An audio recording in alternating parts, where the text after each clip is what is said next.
Yang terkasih dalam Kristus, selamat hari Minggu untuk kita semua. Selamat hari Minggu, Pastor.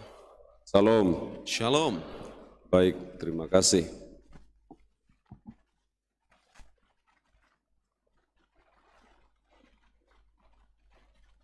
Salah satu pesan penting yang saya tangkap atau saya ambil dari kursus evangelisasi baru atau kursus evangeli pribadi yang sebelumnya dikenal demikian, Bapak Ibu Saudara-saudari, yaitu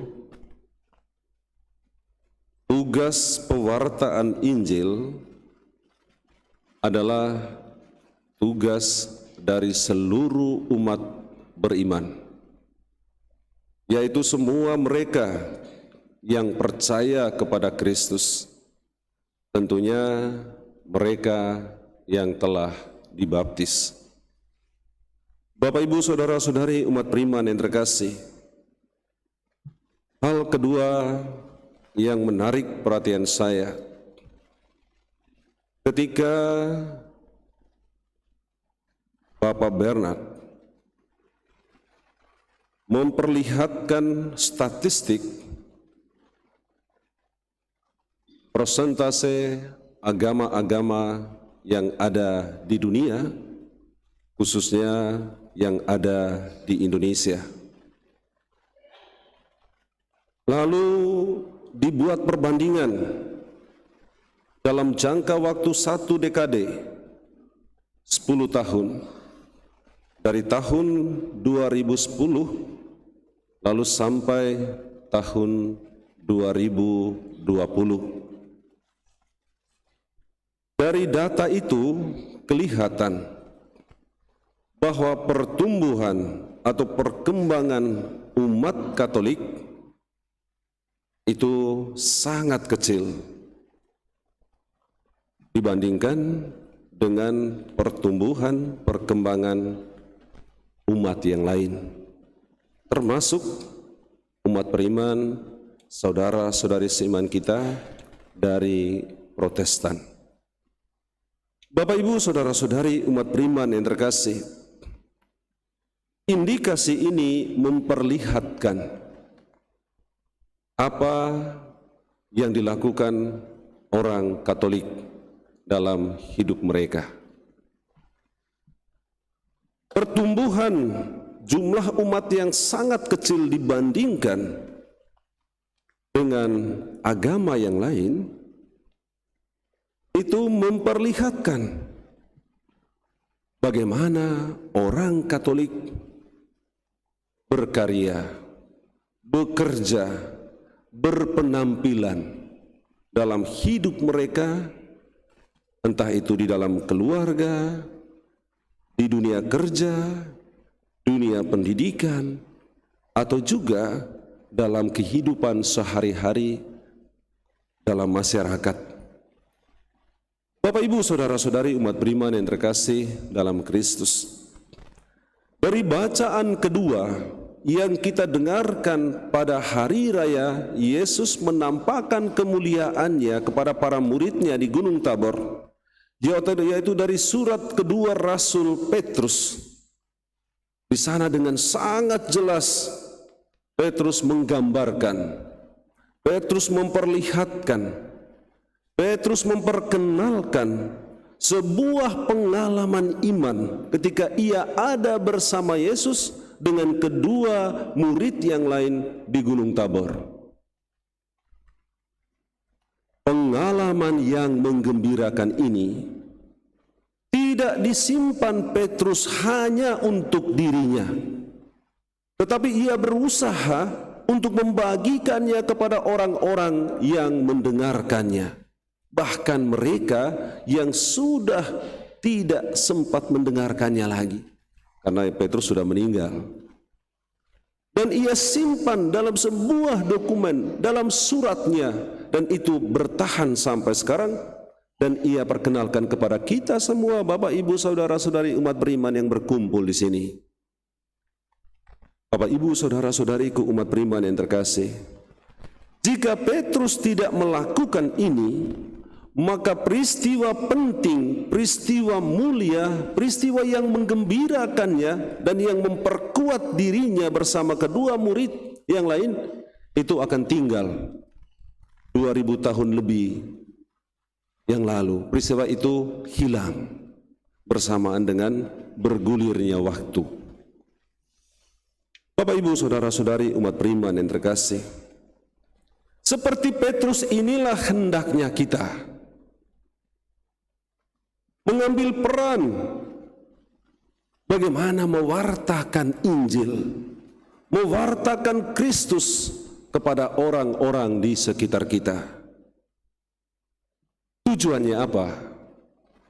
Supaya sukacita Injil itu tidak hanya kita yang menerima, lalu tinggal hanya untuk diri kita, diam hanya untuk kita, tetapi juga diarahkan, ditujukan untuk semua orang.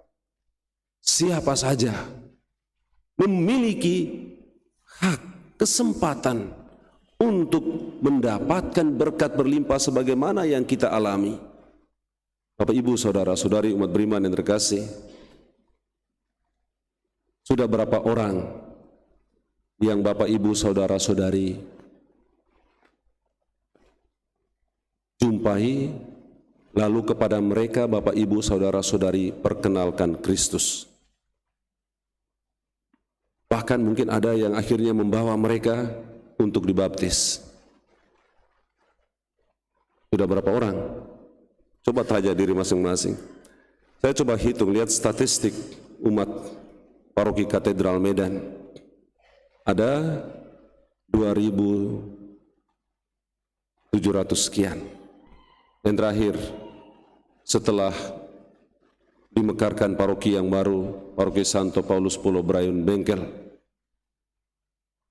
lalu saya bayang-bayangkan, kalau setiap orang, kalau yang anak-anak mungkin kita sisihkan sekian, kita hitung saja 2.000.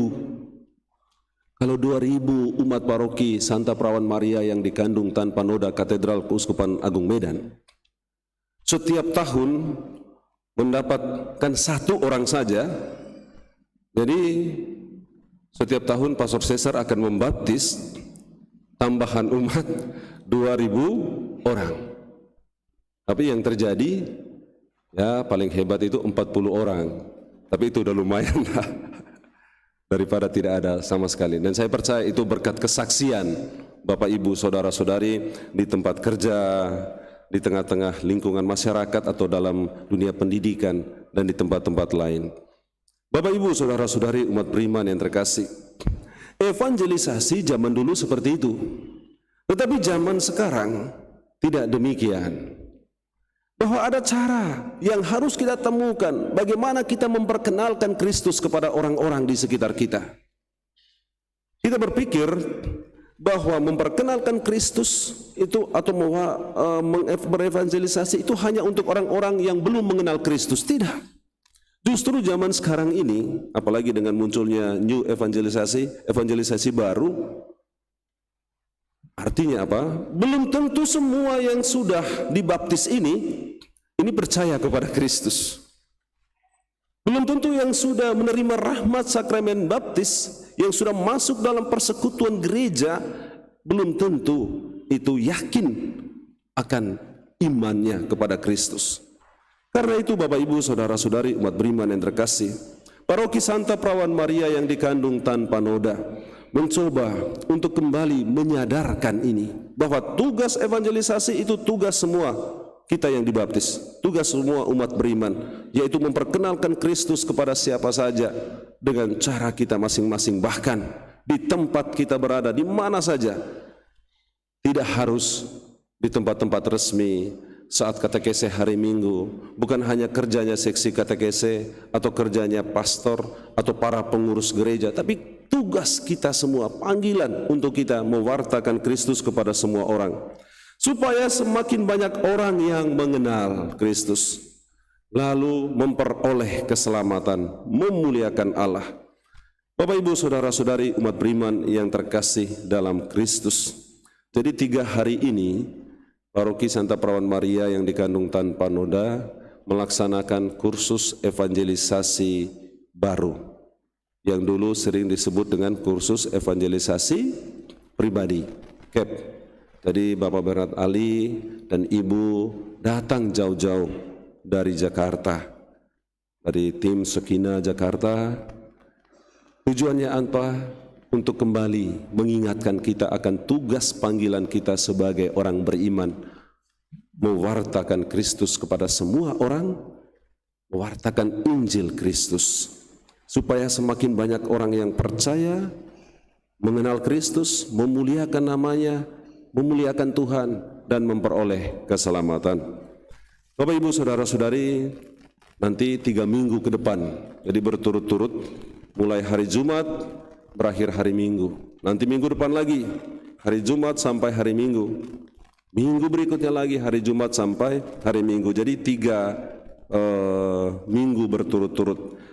Tahun depan akan kita laksanakan lagi. Harapan saya yang belum ikut kursus evangelisasi baru atau kursus evangelisasi pribadi, tahun depan kita melamar. Kita mendaftarkan diri untuk mengikutkan diri kita dalam kursus ini, supaya kita ingat kembali tugas kita. Bapak Ibu Saudara-saudari umat beriman yang terkasih dalam Kristus, bersama gereja semesta hari ini kita merayakan pesta Yesus dipermuliakan, atau Yesus menyatakan kemuliaannya di Gunung Tabor di hadapan ketiga rasul, dan di sana mereka melihat siapa Yesus sesungguhnya. Meskipun mereka tahu bahwa Yesus adalah guru mereka yang selama ini telah melakukan banyak mujizat, tetapi mereka belum kenal benar siapa Yesus yang sesungguhnya. Jadi Yesus menyatakan kemuliaannya untuk ketiga muridnya ini. Tujuannya adalah supaya mereka nanti siap, apalagi ketika Yesus harus menanggung penderitaan di salib. Dan peristiwa ini adalah peristiwa antisipasi bagi para murid, supaya iman mereka tidak goncang, tidak goyah, supaya mereka tetap bertahan, dan kelak mereka mewartakan ini kepada semua orang, kepada siapa saja yang mereka jumpai. Bapak Ibu Saudara-saudari, semoga kita semua, sebagaimana Petrus dan juga rasul-rasul yang lain, kita merasul dalam hidup kita setiap hari, di tengah-tengah keluarga, di tengah-tengah masyarakat, atau di mana saja kita berada dan kepada siapapun, supaya semakin banyak orang yang mengenal Kristus, memuliakan nama Tuhan, lalu memperoleh keselamatan. Dan itu adalah tugas kita, dan itu disampaikan dengan tegas kepada kita seluruh umat beriman, supaya Kristus yang kita terima tidak hanya berhenti untuk kita dalam diri kita, tetapi juga untuk orang lain, terutama mereka yang belum mengenal Kristus, supaya mereka juga memperoleh keselamatan sebagaimana kita sekalian. Amin.